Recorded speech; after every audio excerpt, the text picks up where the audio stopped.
Bryan Kohberger will spend the rest of his life in prison. He was sentenced today for the murders of 4 University of Idaho students back in 2022. He took a plea deal that spared him from a possible death sentence, but he was not spared from the emotional testimony of the victims' loved ones.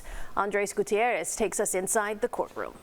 Erica and Joe, the resounding sentiment out here is that Bryan Kohberger is a coward for his heinous crimes. After the sentencing, the father of Kaylee Gonzalez told reporters that police had told him his daughter was stabbed more than 30 times and that this plea agreement was a shortcut.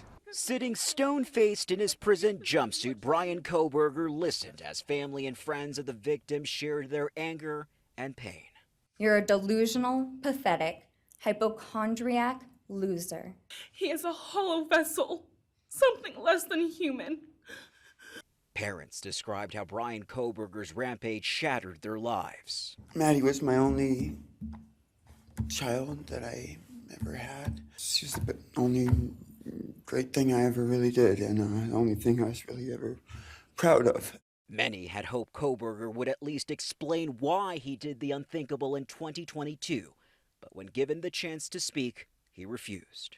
I respectfully decline. Calling him a coward, the judge sentenced him to 4 consecutive life sentences without the possibility of parole. By declining to speak, Kohberger leaves the most burning question unanswered: his motive for ending the lives of the 4 young students. Earlier this month, Kohberger was spared the death penalty for pleading guilty to killing Madison Mogen, Kaylee Gonzalez, Zaina Kernodle, and Ethan Chapin at their off-campus home in Moscow, Idaho. Investigators told reporters Wednesday they tried for years to find a connection between Kohberger and any of his victims, but failed to find one. We have never, to this date, found a single connection between him and any of the 4 victims or the 2 surviving roommates. The president has expressed his wish to provide the victims' families with some additional answers.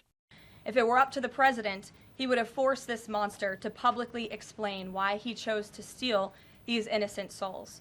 As part of his plea deal, Kohberger waived the right to appeal, locked away now with his secrets for the rest of his life.